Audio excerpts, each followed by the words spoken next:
Welcome to Surviving in a Toxic Workplace, Strategies to Help You Protect Your Career, featuring your host, Jackie Abram, international best-selling and award-winning author of Hush Money, How One Woman Proved Systemic Racism in Her Workplace and Kept Her Job, and Hush Money, The Cost of Being Black in Corporate America. Jackie has been featured in Forbes, on ABC News, and on Spectrum News, among others. She is a #1 Amazon bestseller. She is #1 on 6 categories on Goodreads. She is the recipient of the Gold Medal for Social Issues Novels. And she is delighted to bring to you her very, very special guest and dear friend, Eliana Ramirez. Dr. Ramirez is near and dear to Jackie's heart. They've known each other for a while. They've done the same work helping people all around the states and in the international world as well to fight the discrimination that they are experiencing through self-defense tactics. Eliana is a licensed trauma therapist, behavioral health researcher, professional coach, and founder of Hostile Workplace Recovery, an anti-racist and LGBTQ affirming self-help community for workplace abuse survivors. She blends neuroscience of trauma, cultural wisdom, and resistance, and her own lived experience healing from workplace mobbing to help others move from workplace trauma to post-traumatic growth. And with that being said, we're going to get started.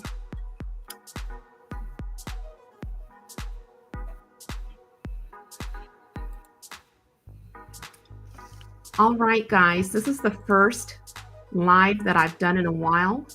And if you've ever watched any of my lives, you know that I am not as technically savvy as I would like to be. So as always, I'm going to suggest that you bear with me while we kick this thing off, okay? So Dr. Eliana Ramirez, I am just so beyond thrilled to have you here. I cannot believe how many people registered for this event. This is a record breaker for me for sure. I think last I checked, there were 1,700 or so people that registered. It was really absolutely amazing. And so I know that the folks that'll be watching the replays will get a lot of benefit out of this. I'm excited for us to dive into our core content today. And so with that being said, if you just want to say a few words while I boot up our slide, then we'll kick this off. Thank you so much, Jackie. It is such an honor to be here with you, Jackie. I feel a little verklempt in telling you this and the audience, and thanks to everyone who's logging in now and who will watch this later. But your book, Hush Money, your first book in the series, was a game changer for my recovery. Jackie, I cannot tell you thank you enough. What you put into the world from your own lived experience of self-defense in the workplace changes lives. And so that's why it is a great honor for me to be here with you today. I am so excited to see so many people, Yolanda Brown, Kendra Presley. There's so many amazing people who are logging in here. Thank you to everyone who is here. We know that this is an intense time in the world. A lot of us are holding a lot of stress and a lot of trauma. And for those of us who are workplace trauma survivors, my goodness, we've got our hands full. So from Jackie and I and Delilah, who's in the background, thank you so much, Delilah, for holding this down from the backside. Jackie, it's amazing what you do. The fact that you can get us in here in this space, that you did such phenomenal outreach, and that you're negotiating the tech on the side as well is just incredible. Makes me wonder, what can't Jackie Abram do? Because everything that I see you do turns to gold. So thank you again for having me here. Oh, thank you so much for being here. And so, when I saw how many people had registered, like I said, 1,700 is just, I've never seen a LinkedIn live event have so many people register. And so, that told me one of two things. Either, people are just really excited about this topic, or there are a lot of people dealing with toxic workplaces. And so it's not so much excitement, it is necessity. And so we want to really just dive in today, really bring this to them. And so I want to talk about the signs because, as you know, when you are in a toxic workplace, you're dealing with everything from workplace mobbing, like yourself had experienced, bullying, harassment, flat out discrimination. But there are always signs when that toxic environment, okay, when your leaders are about to push you out of that toxic environment, when your job is at risk, when you are being forced out of a company against your will. And so that's the part of the toxic workplace that we're going to be focusing on today during this live event is, what are the signs that people should be looking out for when they are on the verge of being terminated, okay? So that's where we're going to take it. I'm going to go ahead and reshare my screen, and then we're going to dive into some content.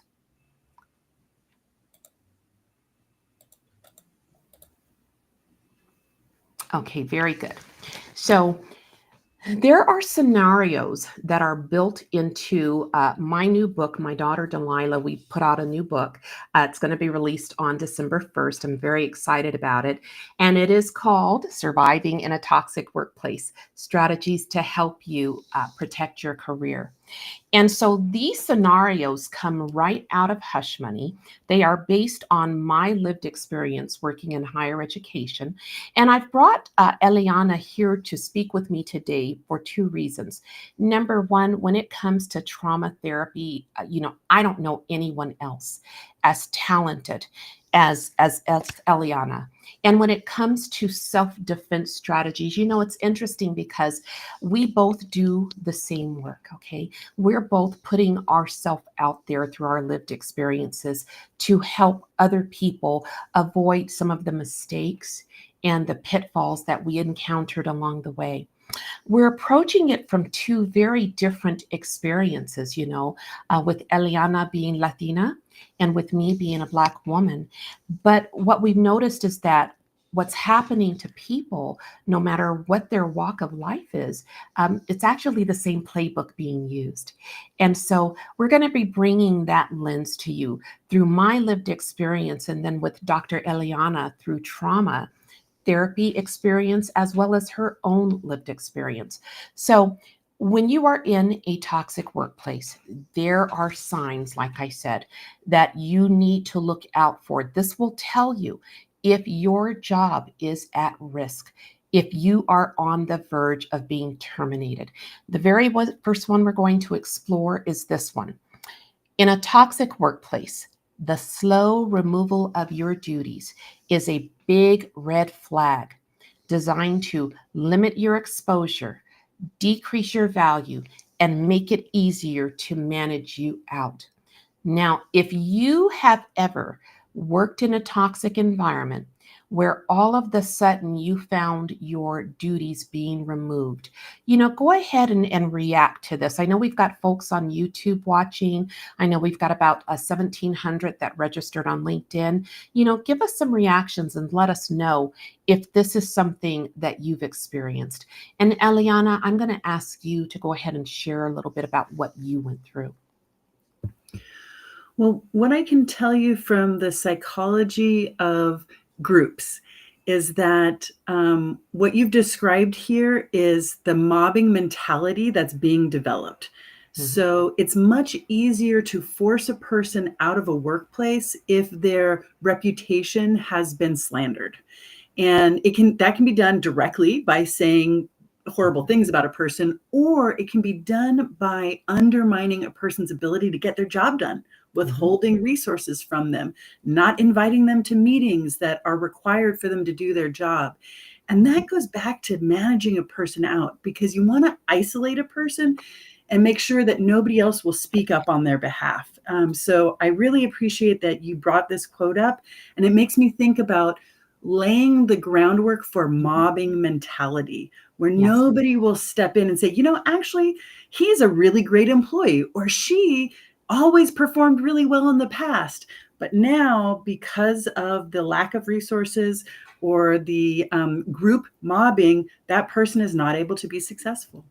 That's right. You make a valid point. And so, if you think about the book that we're putting out on December 1st, like I said, Surviving in a Toxic Workplace, we've actually taken scenarios that I went through and we've built it into this book through Hush Money, okay, our Hush Money brand, and my lived experiences. So, I'm going to read a little something to you about this particular sign so that you can understand how to recognize it. So, Dr. Taylor summoned me to her office. Listen, Jackie, she said, leaning back in her chair and almost salivating with glee. Micah's going to start attending the SF leadership calls in your place from now on. In my place? I thought to myself. Yeah, I don't think so. Thanks, I politely said, but that isn't necessary. The conference calls are on Thursday when I'm on campus, so there's no need for him to attend. Dr. Taylor stared at me and pursed her lips together so tight they almost turned blue. Then she took a deep breath. Read between the lines, Jackie. I'm going to promote you soon. Michael needs management exposure to replace you as director. Understand? Not only did I not understand, but I was also suspicious of her motives for wanting to promote Michael. There was a Latina employee on my team, Marisol, who had seniority and was better qualified. And why was she so interested in my department all of a sudden? I didn't even report to her. A promotion would be great, I said, trying to remain calm. Michael and I can attend together. Suddenly, Dr. Taylor leaped from her chair like she was possessed, leaned over her desk, and roared at me, spraying spit with each word. Are you deaf? I said you're not to be on that call. As she stood there glaring at me, I wiped her spit from my face, trying hard not to punch her bitch ass, okay? I'm gonna just tell you. Minutes later, Dr. Taylor sat back down, ran both hands across her stringy hair to make sure her bun was still in place, then dropped another bombshell that shocked me even more than the first. You will not have any further contact with corporate. You need to follow the chain of command, and if anyone contacts you, I expect to be notified. Then she rudely dismissed me from her office. I was appalled as I walked down the hall, kicking myself repeatedly for not trusting my initial instincts. Dr. Taylor wasn't just another toxic leader. She was the queen who used my mom's stage 4 cancer diagnosis as the spark to derail my career and replace me with Michael, not because he was more qualified, but because he was white. Now, that is what I experienced at this particular college and higher education. And I know for a fact that I am not the only one who's gone through that because this is part of a bigger playbook that is being used right now to get folks out of their leadership positions and out of their careers. So that is a sign, guys. If they're slowly removing your duties, that is a big red flag that you're in trouble, that your job is at risk. All right, Eliana, ready for number 2? All right, let's go. And if you wonder why I'm looking over here, I've got a much bigger monitor. You know, these eyes are not as young as they used to be. So I need things a little bit bigger nowadays. So here's our next one. In a toxic workplace, you'll be put on a PIP. Okay, everybody knows about the performance improvement plan, right?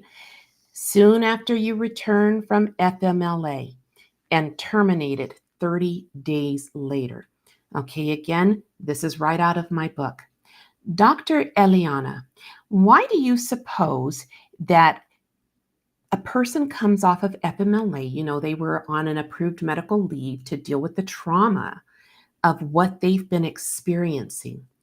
Why do you suppose when they come back to the workplace, it's about 30 days before they find themselves out of a job? Well, I think there's some there's some sloppy bigots out there. I'm just going to be direct about it because Right. that's how you roll, and I'm trying to meet your energy there. There really are. There's some sloppy bigots out there. So Mhm. these would be people who are so toxic that they can't handle themselves, and know that it will be very suggestive of retaliation Mhm. if people are fired while they're on family medical leave or very close to coming back from family medical leave. Mhm. And so, unfortunately, people who have narcissistic personalities or characteristics that are associated with narcissism, they actually feed off of other people being terribly injured. They Yes, get off on it in some way. And so sometimes they can't help themselves. They've got to feed that need to make other people suffer.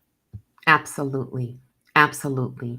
And again, we're going to take an excerpt out of my experiences. This is built into our new book, Surviving in a Toxic Workplace. But this is what happened to me. The doctor finally arrived, read the notes from my chart, and said, "Your blood pressure is high. What's going on?" I broke down into hysterical crying and started rambling. I feel like I'm losing my mind. I'm so stressed, my hair's falling out. I'm crying all the time. I don't think I can handle much more.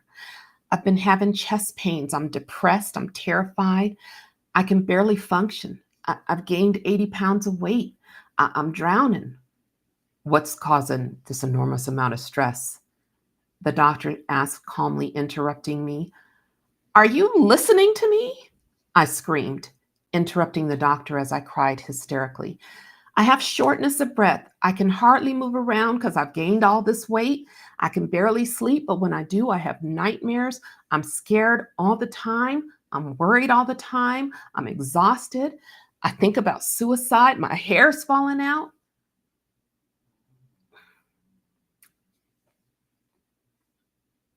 Take a deep breath, the doctor said, and try to calmly tell me what's causing you to be in distress. After taking a few deep breaths and letting them out slowly, I said in between sniffles, "My mom has stage 4 colon cancer, and I'm afraid for her. I'm so very afraid. I can't bear the thought of losing mom, and I'm doing everything I can to help, but at work, they're targeting me. So, in addition to caring for my mom and my daughters, I'm working 70 to 80 hours a week trying to keep up with this workload and documenting the discrimination I'm enduring to protect myself." How long have you been under this level of stress? 5 years. The doctor handed me a box of tissues, and as I began to dry my eyes, he placed a stethoscope on my back and told me to breathe deeply a couple of times. "I believe you're suffering from recurring panic attacks, severe anxiety, and major depression caused by stress." Then he gave me a prescription for an antidepressant containing anti anxiety elements and put me on FMLA for 4 weeks. And since they couldn't fire me while I was on FMLA, my job was protected. But 2 days before I was scheduled to return to work, my supervisor left me a voice message. "Hey, Jackie, just confirming you'll be in the office tomorrow. We're looking forward to your return." When I heard his message, I knew the reason they were looking forward to my return was to fire my ass.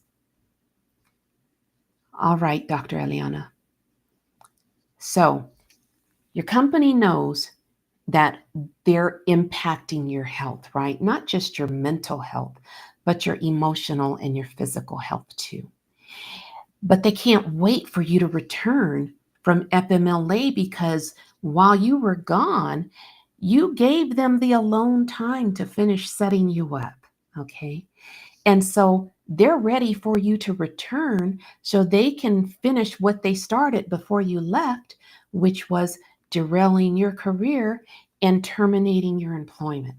And so there are things that you need to do to protect yourself. Now, we've talked about two strategies so far, right? We talked about the removal of duties, what that looks like, and now we've talked about FMLA. But I want to talk a little bit about strategy. So if we go back to the first one, I'm just going to go back one. The slow removal of your duties, okay? I've given you the sign. Dr. Eliana's given you her lived experience. We've told you what it looks like. How can you fight the removal of your duties, okay? Because you know that that's part of a larger process to manage you out. Okay, Eliana, would you like to chime in with a self-defense strategy? Yeah, I mean, I think everything that I'm sharing here is from research that I've read and from coaching people.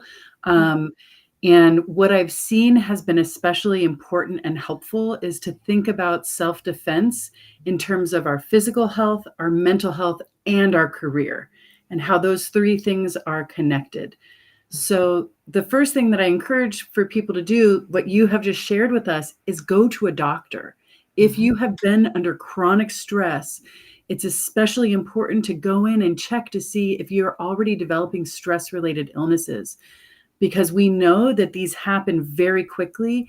And unfortunately, for many people who are Black, Indigenous, Latine, or other communities who are historically underrepresented in the workforce, we can normalize the physical pain that is an indicator that we are in grave danger. So I love that you did that self-defense of going to the doctor to be seen. Yes, thank you. Thank you. And excellent, excellent. And so I'm going to add to that. Eliana has given you amazing information to deal with the trauma. I'm going to give you information on dealing with the strategy. So here's the question. How do you prove when you need to prove that they removed your duties? Well, number one is you get that job description right out of the gate, okay? The job description that you agreed to when you were hired in this company, because that is memorialized. This is what they gave you before you even started. And so it's going to have your core duties. So when they start removing those duties, you want to have that job description, the old one, not the new one that they've edited, okay? Because they're going to edit this to try to make it match their new narrative. You want the old one that was in place at the time that you were hired, that showed your duties. And if anybody knows me, I have a motto. The E in email stands for evidence. When you start noticing that your duties are being removed, you need to open up an email. You need to put in the subject clarification on removal of whatever duty. And then you need to recap whatever is happening. You know, I can't help but notice that this particular task that I used to do is now being delegated to somebody else, or whatever your situation is. You've got to put it in the email so that you've got the original job description and the email. That's how you fight that particular one. Now, going back to our next one, which was the FMLA. Okay. What do you do to fight this? Because you know that when you come back, they're going to continue messing with you. The only thing you did was pause what they were doing. They're going to start it right back up. So you've got to use FMLA to do something that I call building the wall. And there's a lot that goes into building a wall. I've got it detailed in this book. This book is a survival guide, okay? It is a roadmap to increase your chances of not just surviving in this workplace, but actually turning the table so you can either start thriving or you can walk away, but not walk away empty handed. So, for this particular strategy, I can give you a very high level strategy for FMLA and getting terminated later. You need to have written just a robust, a jaw dropping, gut wrenching, gut punching discrimination complaint before you come off of FMLA. And there are many, many, many, many, many people that you will send that to. You're not going to operate in minion territory, because in minion territory, who are the minions? That's HR. Okay. That's your boss. That's your subordinates. That's all the people that are working with this boss and doing the workplace mobbing. Okay. They've been inspired to conspire. You're going to skip that whole minion territory, and you're going to send it to everybody in the highest levels of the organization and their cousin. And that strategy is outlined in this book. Okay. So those are two signs you need to be on the lookout for. These two signs lead to termination. Okay, let's go on to our next one.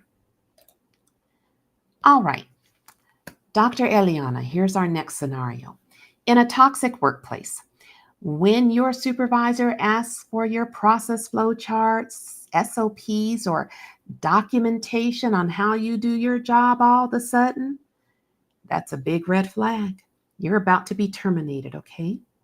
So if you have had your boss, okay, or HR, or somebody all of a sudden wanting to know how you do your job, has anybody experienced that? Go ahead and put some reactions or tell us in the chats, okay? And I want to know, has anybody besides me had this happen to you? All of a sudden, your boss wants your process flow charts. I mean, seriously? I mean, really? Okay. Dr. Eliana, did this happen to you? So I'm going to stick to what I've seen in the research. And part of what I think that is coming through so clearly that you are so skilled with, that many people have to learn. And so reading your books and attending your master class is a great way to learn this, is trust your gut. What you are repeatedly showing us is that they're acting in a certain way, and it's sending off your alarms, Jackie, and you're listening to it. So Yes. if it's a red flag, if your gut's starting to get tight and crumbly, there's a reason that we need to listen to that. Yes. And I'm so glad you brought that up, because I have to say that I was blessed with an analytical mind. Sometimes I really wish I could turn it off, because it drives me crazy at times. I'll give you an example. If someone lives with me, say my children, and I watch them for, 3 months, and every day they squeeze the toothpaste from the bottom, right? And I see that every day their habit is they squeeze the toothpaste from the bottom. And then one day I notice that they're not squeezing it from the bottom anymore. They're squeezing the toothpaste from the middle. Do you know, my analytical mind turns on and I start analyzing. And so that's how I was able to have the successes that I had in, repeatedly securing these multiple six-figure settlements, because my mind kicks in even when I don't want it to. And a lot of people ignore, like you said, that gut feeling you get.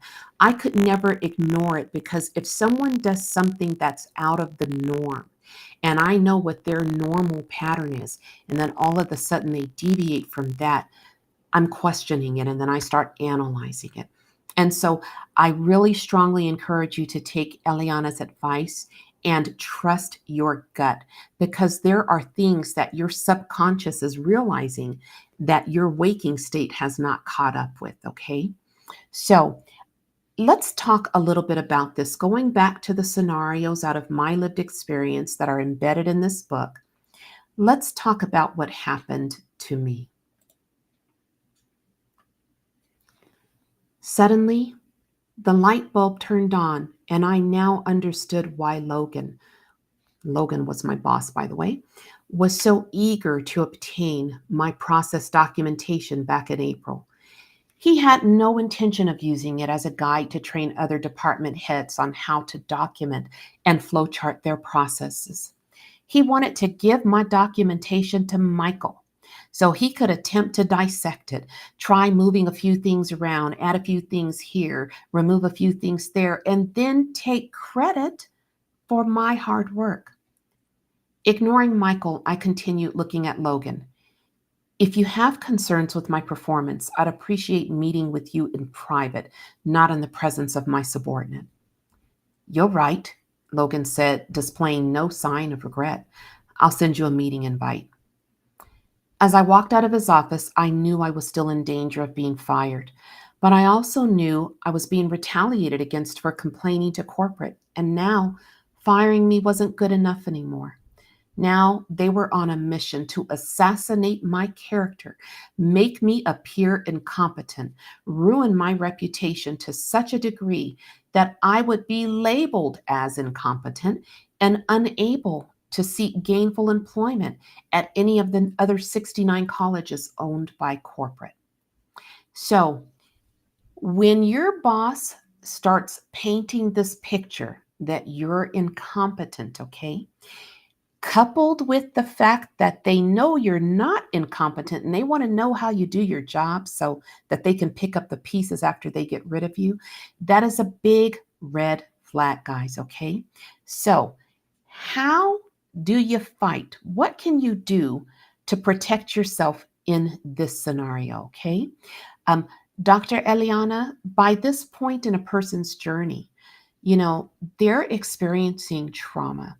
And I know from, just personal conversations that you and I have had, I know that one of the reasons you do the trauma therapy work that you do is to prevent people like me, okay, who was so damaged by what happened to me. I was on the verge of doing the unthinkable. And sadly, there are so many people who don't get the intervention that I got to be able to do the work that I'm doing right now and sharing what I went through um, to hopefully prevent other people from considering the very dark place that I was in at the time I started pouring my heart into the Hush Money series and now into this book. And so, what would you offer in this particular scenario in terms of either just dealing with the trauma, processing what's happening to you, or strategy? So, first, I just want to say thank you, Jackie, for being courageous enough to say this out loud because it is so common. 50% of people who are retaliated against for whistleblowing experience suicidal ideation. It is Mhm. extremely common. There is nothing wrong with you when that happens. There's what's happening is a nervous system shutdown. So our nervous system enables us to fight, flight, and when we can't successfully fight our way, defend ourselves, or get away from an overwhelming stressor, we collapse. And that's what a suicidal crisis is. It's happening at a nervous system level before even conscious thought. So it's a critical warning sign that the stress has gotten to such an extreme level that the prefrontal cortex, the thinking part of the brain, can't work. So Mhm. it means immediately we've got to get some support and resource in there so that the thinking part of the brain can come back online. That makes so much sense. And, for anybody who hasn't heard my story, let me tell you, um, I not only had suicidal ideation, but I was so damaged. I was at the point that I never thought I could recover from what I experienced in higher education.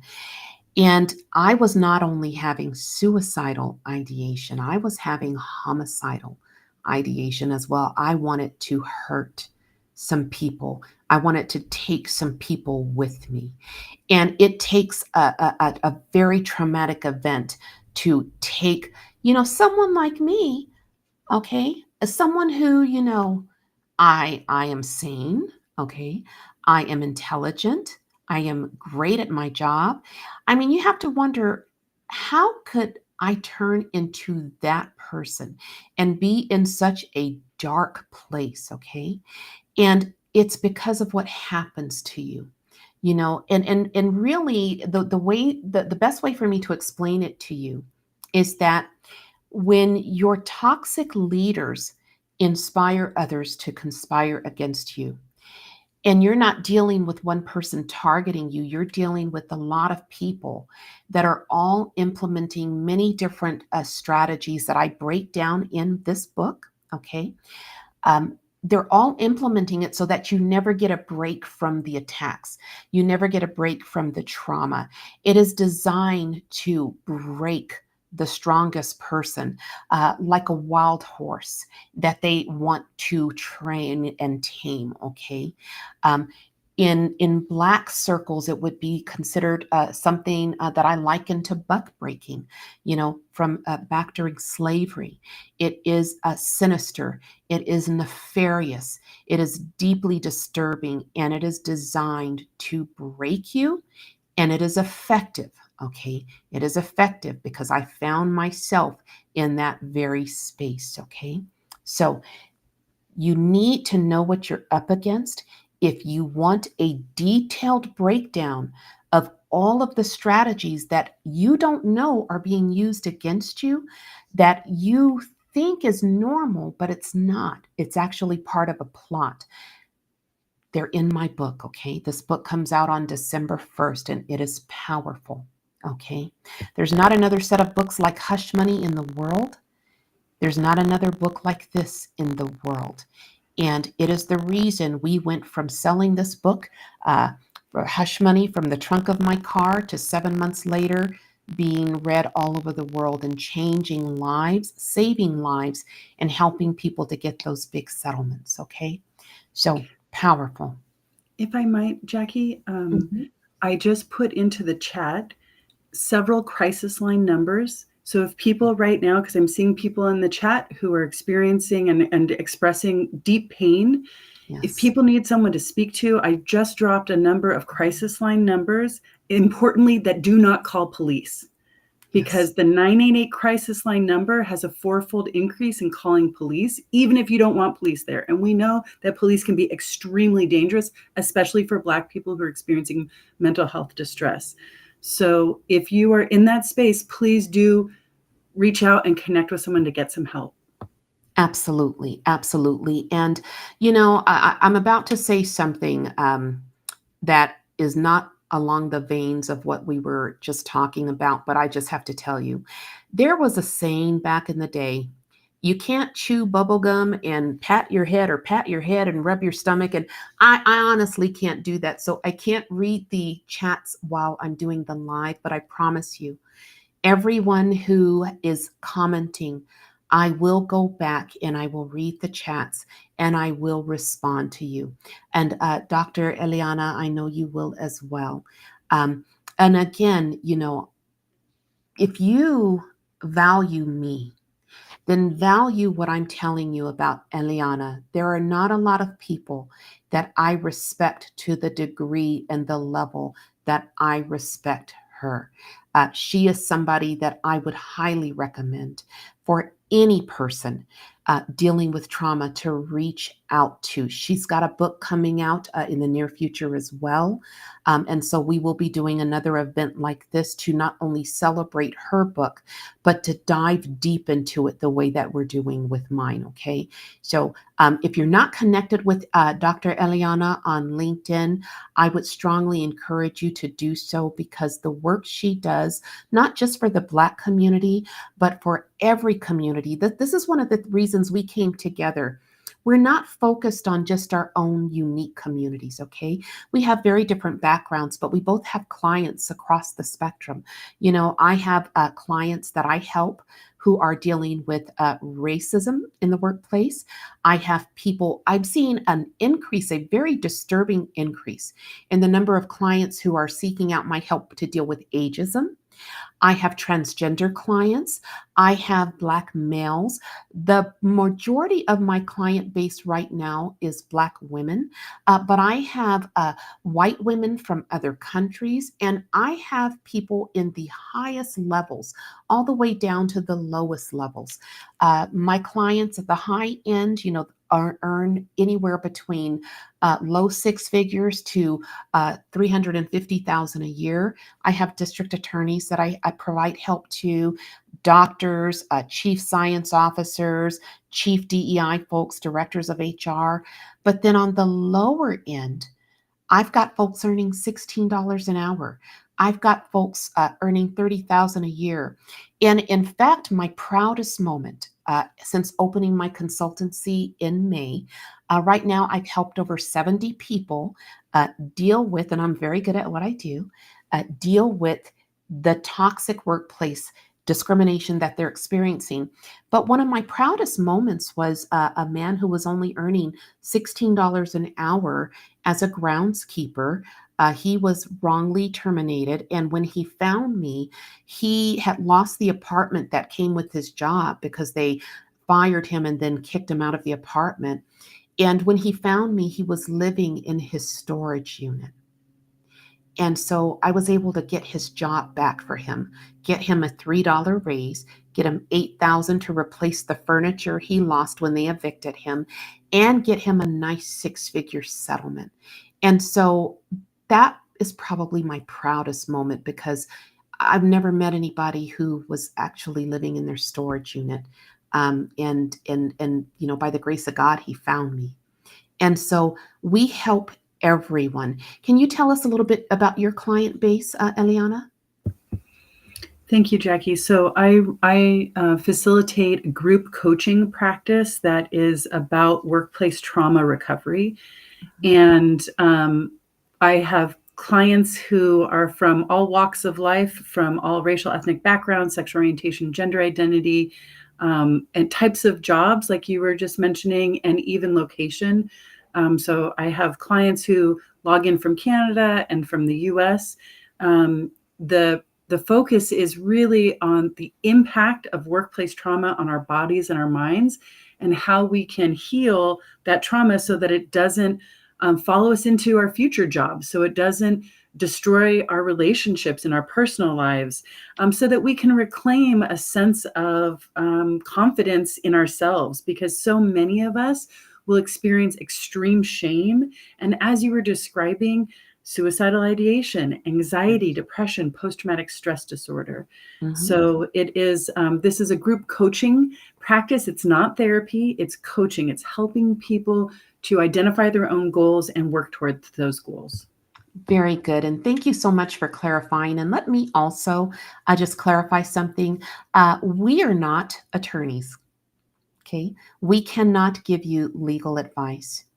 But what we are people. We are former employees whose lived experiences gave us, through the School of Hard Knocks, the information that we are now able to share with you to hopefully help you prevent some of the mistakes that we made along the way, some of the pitfalls that we encountered. Okay. So we're using our lived experiences, we're leveraging our lived experiences to help as many people as we can. And I think that makes us more than uniquely qualified. Okay. Very good. So let's go to our next scenario. You ready? Okay, here's our next one. This one is probably the one I dislike the most about what happened to me. This takes a special kind of evil. In a toxic workplace, when a consultant is hired, so I'm sure you've noticed there's an increase of consultants being hired and being brought into various work organizations and workplaces. So, in a toxic workplace, when a consultant is hired out of the blue and takes an interest in how you do your job, that's a big red flag. You're about to be terminated. So let me go directly into the scenario, tell you what happened to me, and tell you why this one is at the top of my list of the ones I dislike the most. Okay. So here's the scenario.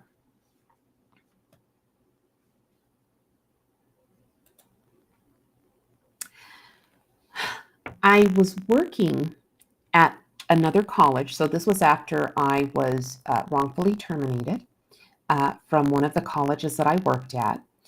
And after I had used up the savings, the little bit of savings that I had been able to accumulate because, of course, I'm a single mom. I don't have two incomes. I am trying to take care of my children the best way that I can.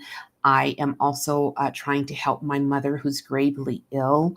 And, I've run out of money. Okay. I've exhausted my savings. But because I was wrongfully terminated, I was forced out of my job. And when you don't have an income, you find yourself homeless. And I found myself homeless, with my two girls repeatedly. And so I also found myself blackballed in that particular state because the industry that I worked in was very close knit. Everyone belonged to the same student finance associations, everyone went to the same conferences, everyone knew each other. And so I could not get anybody to touch me with a 10-foot pole in my state. Now, I'm homeless, but I'm fighting back. I'm still in the middle of fighting back. But you don't get that big check immediately. It takes a bit of time to complete that process. And so in the middle, you've run out of money. You're homeless and no one will hire you. So I cast my resume to the wind and I found another high paying job, another 6-figure job in another state. And so I went out there and things seemed like they were going to be good. I got a little comfortable. I thought, wow, I might be able to, hang up maybe a picture or two because I had gotten so used to this happening to me. I stopped, personalizing my offices because I said, when they do this to me again, I'm going to be ready to get out of here. And so I stopped hanging things, but I got a little comfortable here. And I thought, wow, I might be able to bring a couple of pictures and, maybe personalize this space, get that sense of belonging. Now, here's what happened. Things were going great. And it wasn't my supervisor that had a problem with me. In fact, it was me and my supervisor actually became really great friends.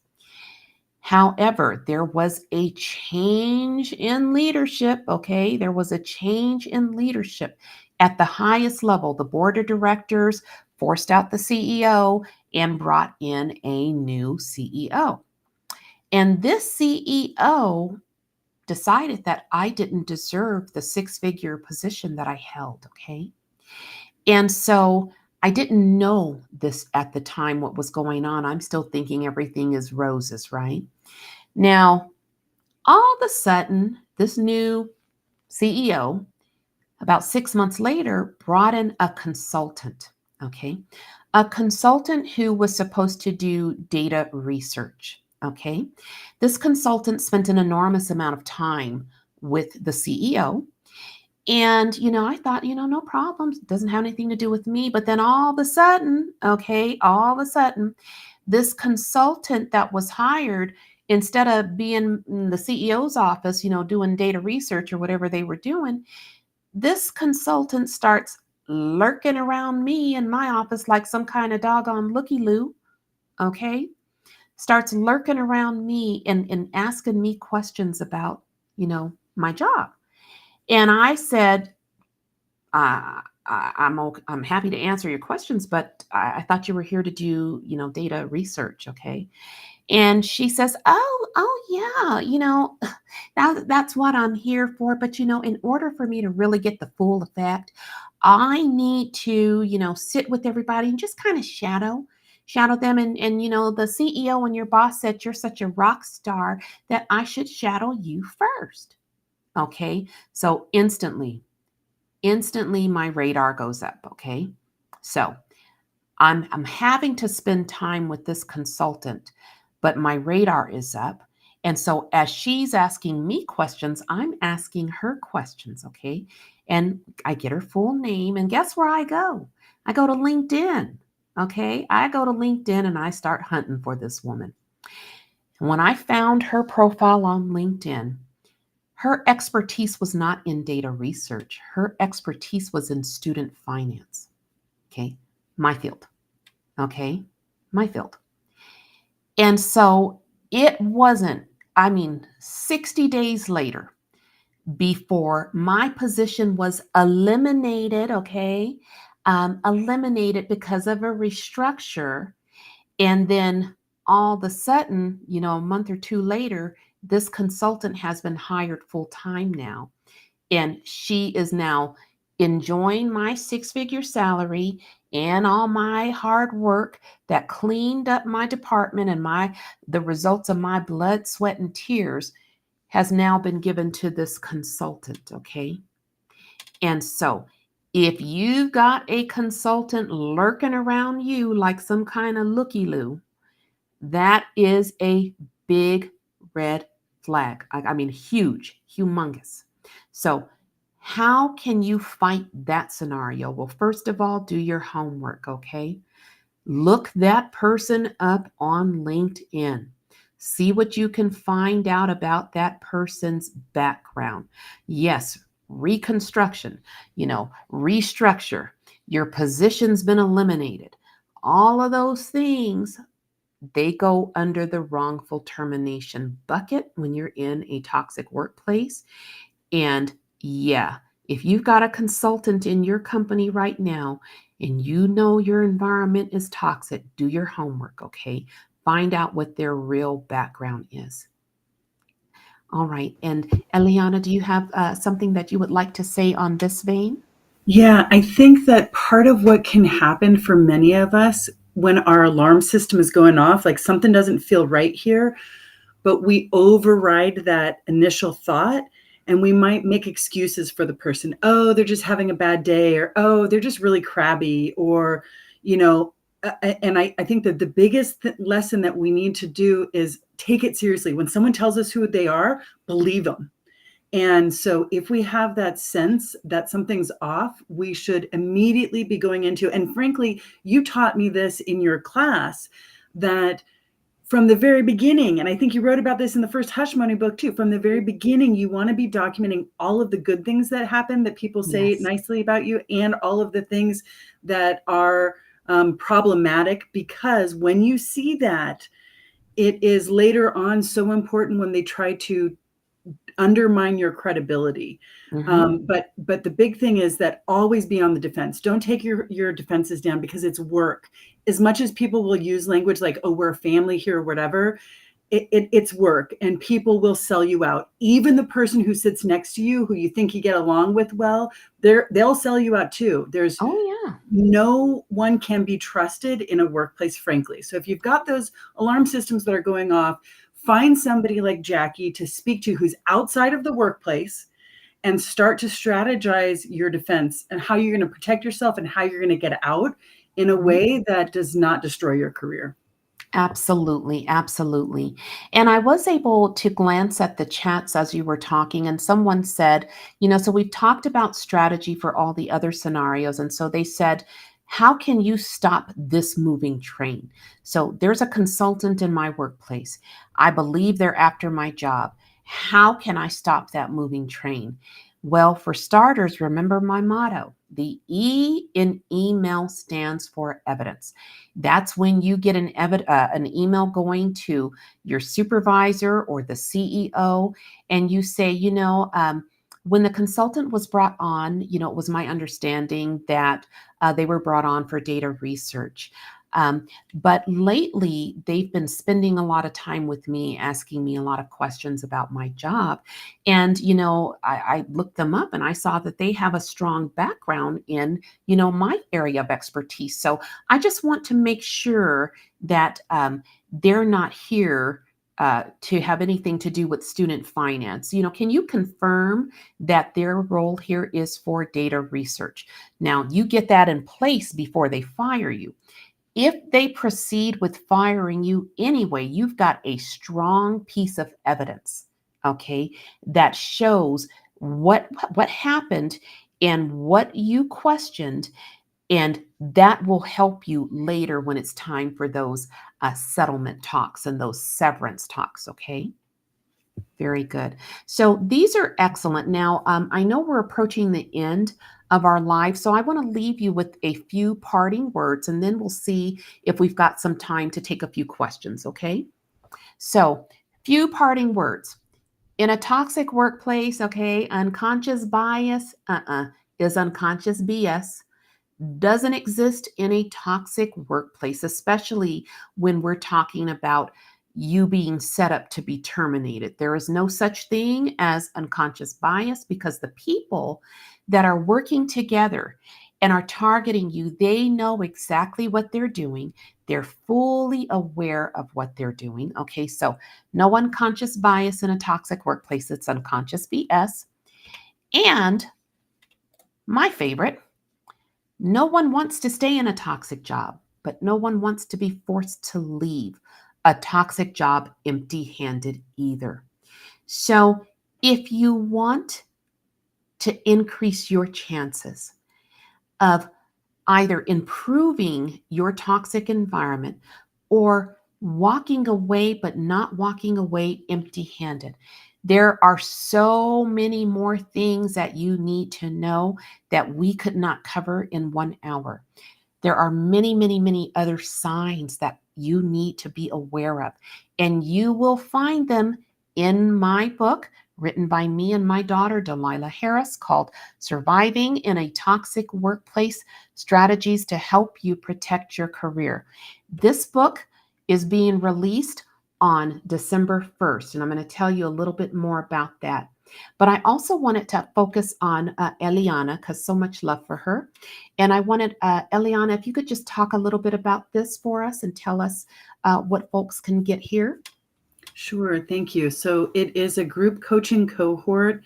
It is designed in a trauma-informed manner, which means that I meet with everyone before the first session begins to make sure that they understand that this is explicitly anti-racist and this is LGBTQ affirming, because so many of us are targeted based on these identities, and it will not be tolerated in a workplace abuse recovery group coaching space.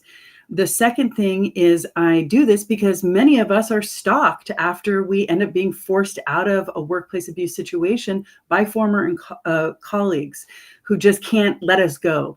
And so by meeting with everyone before the group coaching begins, it's one way to create a barrier for people who would be wanting to get in just to make problems.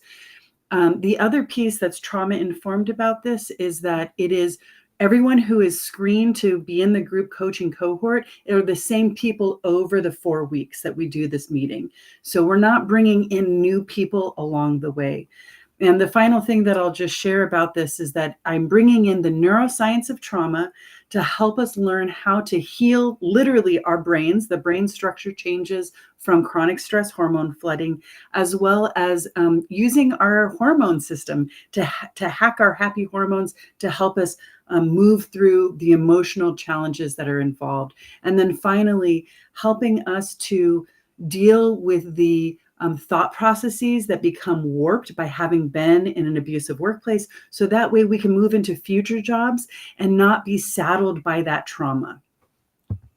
Excellent. Thank you so much for sharing. And again, if you value my opinion, if you value my thoughts, definitely connect with Eliana Ramirez, Dr. Eliana Ramirez on LinkedIn. She is a force to be reckoned with. And I just think so highly. I cannot give you enough adjectives to describe the respect that I have for her. Okay. And so, absolutely, absolutely. And so just let me tell you about our book dropping December 1st.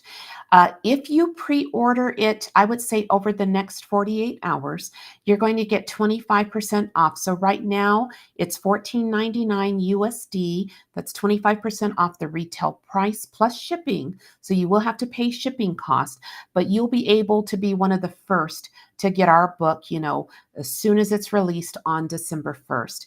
We're really excited about this. I cannot thank my daughter Delilah enough, who's in the background monitoring the chats, and her fiance, soon to be my son-in-law, Eric, for all their work in trying to get me a little more tech savvy than I am, because they can run circles around me tech wise. I used to think I was tech savvy, but my kiddos can run circles around me. So I'm really glad that I have them helping me.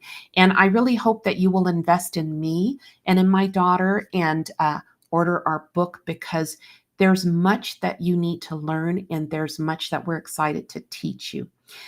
In closing, if you would like for me to do a live reading of, you know, I'd say half of my international best-selling and award-winning book, Hush Money: How One Woman Proved Systemic Racism in Her Workplace and Kept Her Job, in a live event, definitely let me know, because as you can tell, I love doing my little character voices. It's how I was able to power through all the trauma as I was writing the book, was to create the voices uh, behind the evil that was after me. And so I love to do readings. And so if that's something that you would enjoy, definitely let me know. And Lila Bell, I can see the chats. I haven't been able to read them all because, I can't, rub your stomach, pat your head, whatever that thing is called.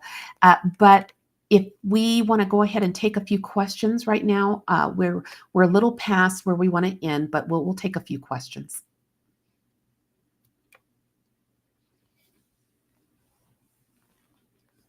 Okay, and I know Lila's in the background. I don't know if she can hear me. Let's see. Okay, Lila, I see you, and you're on mute. There we go. Okay, there was one question regarding how do you feel about the EEOC and utilizing them? So, me personally, I love utilizing the EEOC. Here's why. My methods as a consultant are designed for the EEOC to never really have to go through an investigation. Now, let me just be very clear. Does this method work for absolutely everyone? No, it doesn't. But I've had a lot of success in my own personal battles and for the battles of the people I help through my consultancy. There is no guarantee that you will get the outcome that you seek. No one can guarantee you that. But what I'm using is my lived experiences and the successes that I've had. So ideally, you're not involving the EEOC because you want them to go through with an investigation. You're involving the EEOC because you've done your due diligence. You've collected the evidence that you need to prove what you are experiencing, okay? You've collected the evidence. You've written just an ironclad, jaw-dropping discrimination complaint based on that evidence. And you're using the EEOC because you want your company to know that if they don't do right by you, the threat of them coming in and doing an investigation and actually finding evidence, okay, finding evidence of the discrimination you experienced because you've done your due diligence is high.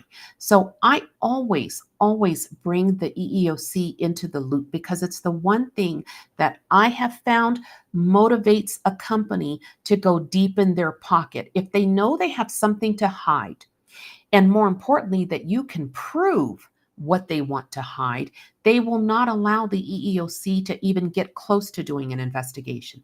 They will settle with you or offer you a severance. That's why. It's not because you want the EEOC to go through and do an investigation. It's because you want that client to be motivated by the looming threat, knowing that they're going to find what you are telling about what happened to you as true. And that takes your due diligence. The sad thing is, the EEOC has a reputation of not being able to find evidence to substantiate the claims that people are making about what happened to them. And I don't necessarily see that as a ding on the EEOC. I see that as a ding on the employee who was going through the most heinous or horrific forms of discrimination. Because if you have this situation that occurred and all you have is verbal, okay, and you don't have any evidence to back up what you said happened to you, then it's a he said, she said thing. And the company does not have to prove that they're innocent. You have to prove that they're guilty, and you cannot do that without evidence. And so, if your evidence is strong, okay, they're going to find what they're looking for. If your evidence is weak, they're not going to find it. And that's what unfortunately happens with a lot of people. And so that's why they don't get the results that they're looking for. That's why we put out these books. That's why we give you our roadmap. That's why we give you our strategy to help you tighten that process so that you can prove what happened to you through solid evidence. Excellent question. Okay, and I there would was a love to few make a more. film. Oh, Oh, go sorry. ahead. Go ahead. Okay. Oh, I There just saw one chat, there Lila. was a I saw. Sorry, honey. I saw Oh, somebody said okay. you should think That's about okay. making a film. I would love for a film to be made. We weren't even writers, honestly. We didn't know the first thing about writing a book, and I can honestly tell you, I don't know the first thing about making a film either. So we would need somebody to help us with that. Definitely, but it would be a great one. And a lot of people are interested in Absolutely. hearing you read the book live. They love your voices. One Oh, person cool. asked, how does one protect themselves in an at-will state? Another person is asking, how do they get the book series from Amazon and the pre-order link Okay. and your contact information for them to Oh, become clients? okay. Very good. So the first question was, what was that first question, Lila? My brain is fried. How does one protect themselves at an at-will state? So think about it this way, and I get this question a lot in my consultancy. Everybody is at will. Okay. Every employment contract, employment agreement that you signed says, this is an at will company. You are at will. We are at will. You can quit anytime you want. We can quit you anytime we want. And that is true, except when it comes to discrimination or illegal activity. Discrimination is illegal, it is a crime. And so that company's at will declaration does not override federal and state employment laws. And so, yes, it doesn't matter if you're in an at will company, if you're in an at will employment relationship, that does not override your rights and what federal and state laws say you are entitled to do if you experience illegal discrimination. Excellent question. I get that one a lot. All right. Absolutely. And what were And the other two they questions, are sweetie? wondering if you can, yes, if you can give them the link for pre-ordering Hmm. via Amazon or if it's just through your email, which I've been sharing. Very good. And they're wondering, what was the other one? Um, How to get the Hush Money series. So the yes, how Hush to Money get the Hush Money series. series. And Okay, let me show you the Hush Money. So there's two books in the Hush Money series. They go together. Hush Money: How One Woman Proved Systemic Racism in Her Workplace and Kept Her Job, and Hush Money: The Cost of Being Black in Corporate America. These books go together, and when I tell you they lay out an explosive strategy, I mean your jaw's going to drop because these books are written raw. I was in a very dark place when I wrote these with my daughters, but it lays out the strategy that I used in one particular company. Now, I had to break it up into two books because I was so triggered by the end of book one that I couldn't go on. I had to decompress, I had to de escalate, and then come back and finish the story. But when I say it's explosive and it will grip you from start to finish, you won't be able to put these books down. You will read them in one sitting. I mean just that. I don't want to toot my own horn, but toot, because I didn't know the impact that these books that I wrote when I was sinking in the shadows would have on not just people in the US, but around the world. I have people around the world who are getting their settlements and telling me how they did it. And it started with hush money. It's just mind-boggling.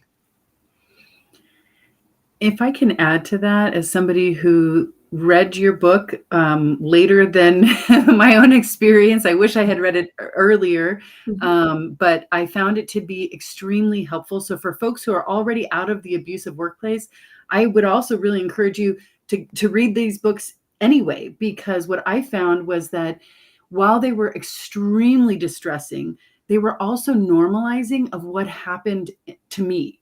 And that is so important because so often we're isolated in workplace abuse situations, and we can start to question whether or not we did do something wrong, or is there something wrong with us, or we have shame because this is a topic that's taboo that we don't get to talk about a lot.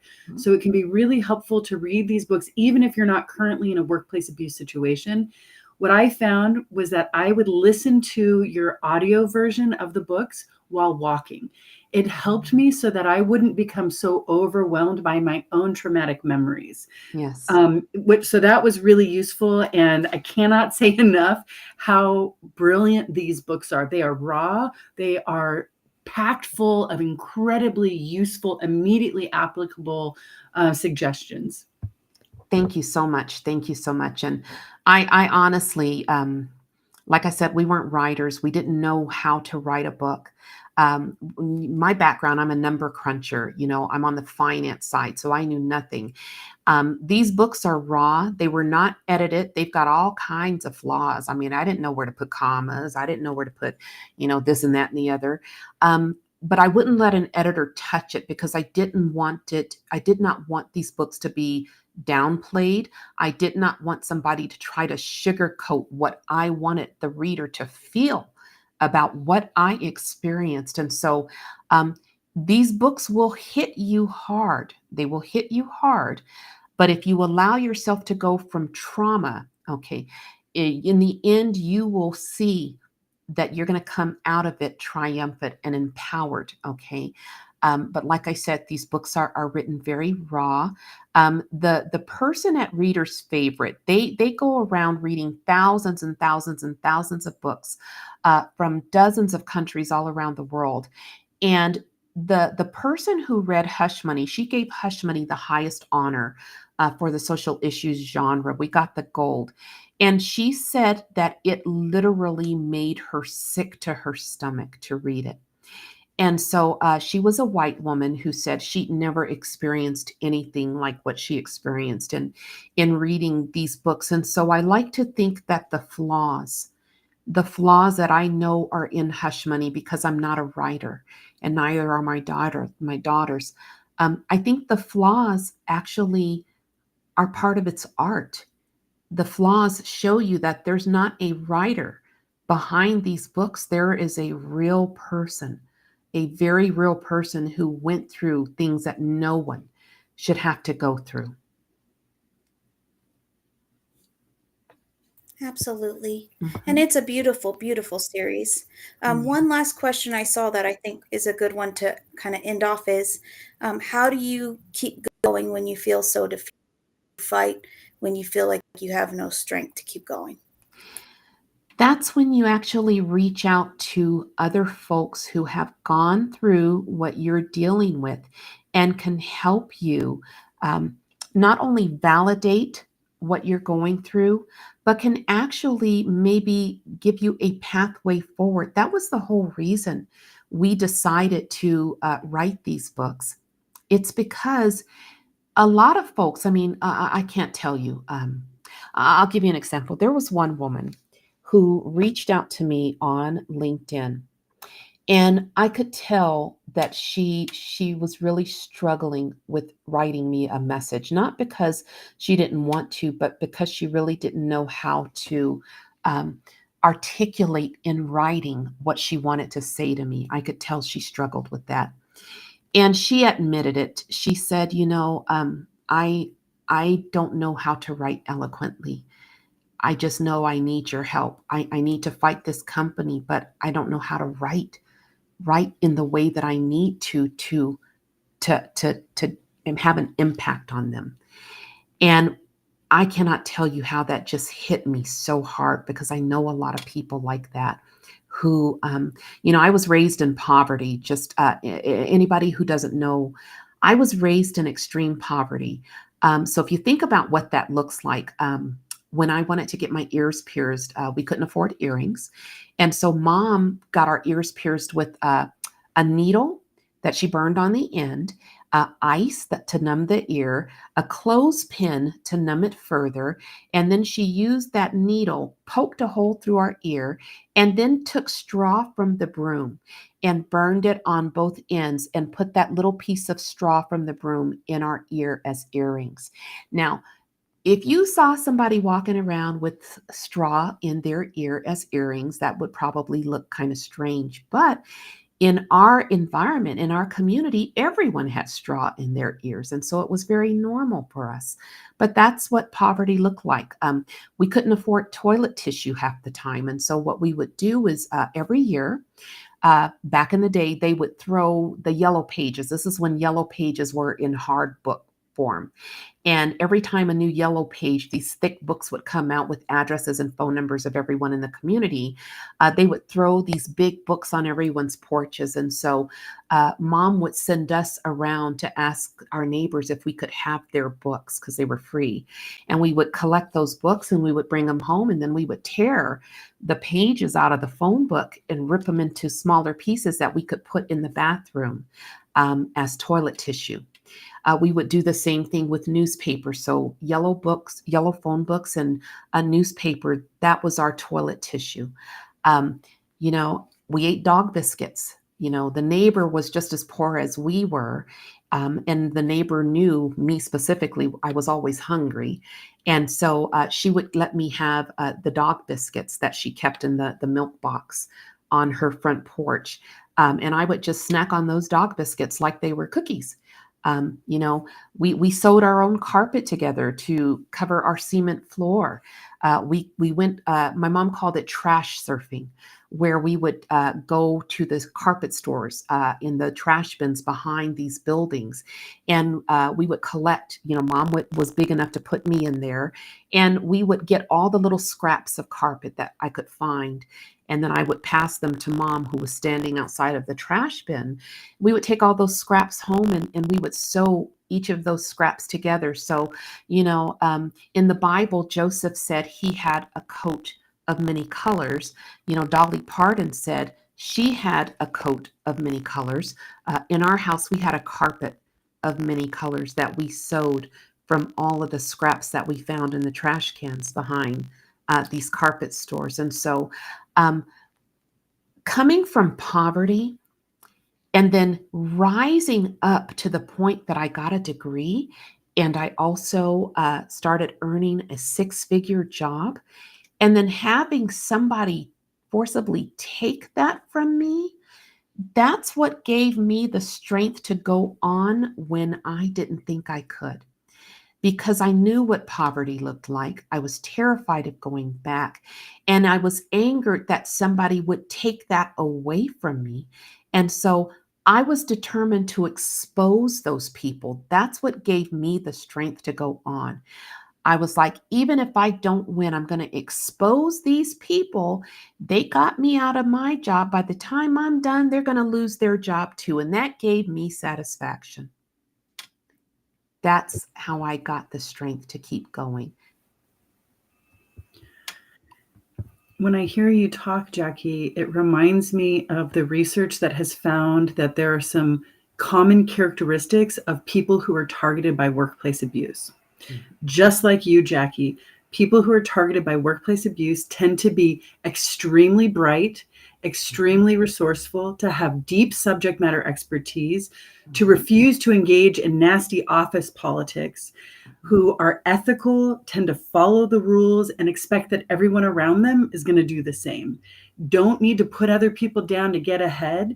Right. And the people who tend to be workplace bullies are people who are promoted without subject matter expertise, without training. And so they find people like you, natural stars, as an existential threat, even if they hired you. So they hired you because they knew that you're that good. And then once you get in the job and you start to shine because you're a natural star, they want to force you out. And so for me, learning about that research, that we know this from nationally represented samples of studies coming out of the Workplace Bullying Institute, that really helped me to turn around the internalized shame into realizing that, oh, wow, actually, if you have been forced out of a job by somebody who is a narcissist or somebody who is an imposter leader, it actually is probably a very painful compliment about you being exceptional. Yes. Yes. And I'll tell you, this book that we have, so this series is powerful. Don't get me wrong, it is powerful. But this was one of the first battles that I fought, okay? Over the next 17 years, I got smarter. And so the book that's coming out on December 1st, this book is a compilation of everything that I learned over the years. But if you want the full story from start to finish, Hush Money is a powerful series. It will grip you. You will not be able to put it down. If you want to know what I learned after that over those next years, and you want just excerpts from my life, this is going to be the book for you. I can tell you that these books will change the way you see your environment. They will empower and embolden and inspire you. And, after what happened in recent weeks with the election, you know, I don't see things in the workplace getting any better. I see them getting worse, and you're going to need a strategy. You're going to need to learn how to fight for yourself and to do it in a way that is going to increase your chances of getting the results you seek. So use us as a resource. Use these books as a guide to help you start preparing for that, because Yes. unfortunately change is coming. And Yes, it, and we are trying so hard to create that for everybody, and my mom is just a really, really great resource. So many times she's helped people who couldn't get attorneys or lawyers to even look at their issues, to look at it and fight for them. But it took her leading that to get them there, because a lot of times we get dismissed. And we will do our master classes again, asking about that. So just stay yeah. tuned for how that will be restructured. And I do want to read this one comment because it was so beautiful. It says, "And Miss Jackie and Delilah, your books aren't flawed. They are.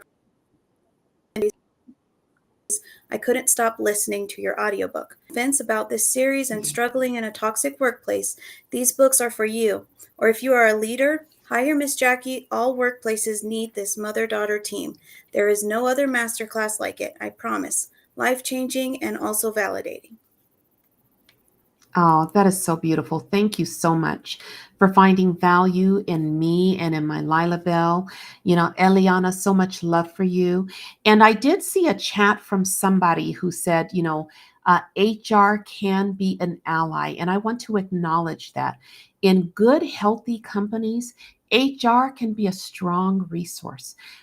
But in a toxic workplace, unfortunately, in a toxic workplace, which is what this is all about, HR is beholden to the person who pays their paycheck. And again, that's strictly in a toxic workplace, because the leader that is targeting any specific employee, they know who to tap to inspire, to conspire with them. And HR, sadly, in a toxic workplace, is always one. And again, there are great HR. I know wonderful HR folks, okay? One of the people who actually got me on the road to paid public speaking, something I didn't even know exist. Latrice Torres is another person that you want to connect with. But Latrice also has a strong HR background, and she is one of the best HR people I know. But again, you're talking healthy environment versus toxic one. And you can start out being in a healthy environment, but all it takes is a change in leadership. It doesn't even have to be your direct supervisor. A change in leadership to take that perfectly healthy environment and quickly transform it into a toxic one. And now you're not thriving anymore, you're surviving. All right. The pre-order for this book is not on Amazon. The only way you can pre-order this is through me and my daughter. So if you just email me at jackieabram@gmail.com, I will happily give you the pre-order link. And plus that, it gives us a little bit of time to bond too, because I like to know the folks that are following me. So yes, just send me an email, jackieabram@gmail.com. I'll give you the link to pre-order this through Square. That'll get you set up. And then December 1st, this book is explosive. Let me just tell you, it is explosive. It is liquid fire. All right. Thank you all so much for hanging out with us. I know we went beyond our time. I thank you. Again, 1,700 people registered. Eliana, if you would stay behind so that you and I can just catch up after this. I want to thank you all. Lila Bell, thank you, and Eric for managing things behind the scenes. And we'll go ahead and get our Hush Money read out there. Sounds like folks want to hear me narrate. I got plenty of character voices, so it'll be a fun time to go through something very traumatic, but I'll make sure that it's enjoyable for you, and we'll get that on the books. Okay, so please do, if you are following me on LinkedIn, my voice is always being silenced. Make sure you hit that little bell on my profile so you get notified. I put out a lot of content and not everyone is seeing it. So go to my profile, click that little bell so you get notified when I put out content, because I put out a lot of content. And we will talk soon. I hope to see you all in our next event. Bye. Thank you. Bye-bye. Thank you. Bye-bye.